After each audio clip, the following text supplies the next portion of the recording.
Mundurnya jadwal pelaksanaan pemberian vaksin COVID-19 di wilayah Kabupaten Musirawas disampaikan langsung oleh Kabid Pengendalian dan Penyakit Dinas Kesehatan Kabupaten Musirawas, Edward Zuliar. Berdasarkan informasi dari Dinkes Provinsi Sumatera Selatan, pemberian vaksin COVID-19 tahap kedua masih menunggu dropping atau kiriman vaksin dari Kementerian Pusat, sehingga diperkirakan vaksinasi COVID-19 di Musirawas baru dapat dilaksanakan pada 28 Januari nanti. Untuk kesiapan pemberian vaksin, Dinas Kesehatan Musirawas telah menyiapkan 19 puskesmas dan 2 rumah sakit serta mempersiapkan petugas vaksinator, di mana untuk masing-masing puskes disiapkan 5 petugas, sedangkan untuk di rumah sakit 10 petugas vaksinator.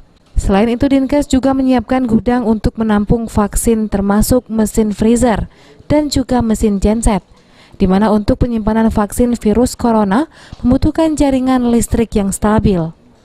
Dinas Kesehatan Provinsi bahwasannya untuk gelombang kedua ini masih menunggu dropping vaksin dari Kementerian Pusat. Jadi diperkirakan hanya simulasi perkiraan masuk, itu juga sesuai dengan ketersediaan dan vaksin yang ada di pusat.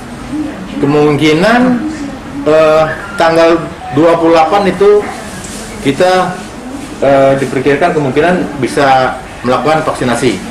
Tanggal 28 Januari. Sasaran vaksin mencapai 265.383 yang akan diberikan vaksin sebanyak 2 dosis di hari pertama dan hari ke-14. Total kebutuhan mencapai 5.766 dosis. Dinas Kesehatan Musirawas juga menghimbau warga untuk tidak takut divaksin COVID-19.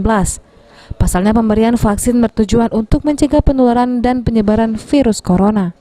Tri Hajariah, PAL TV.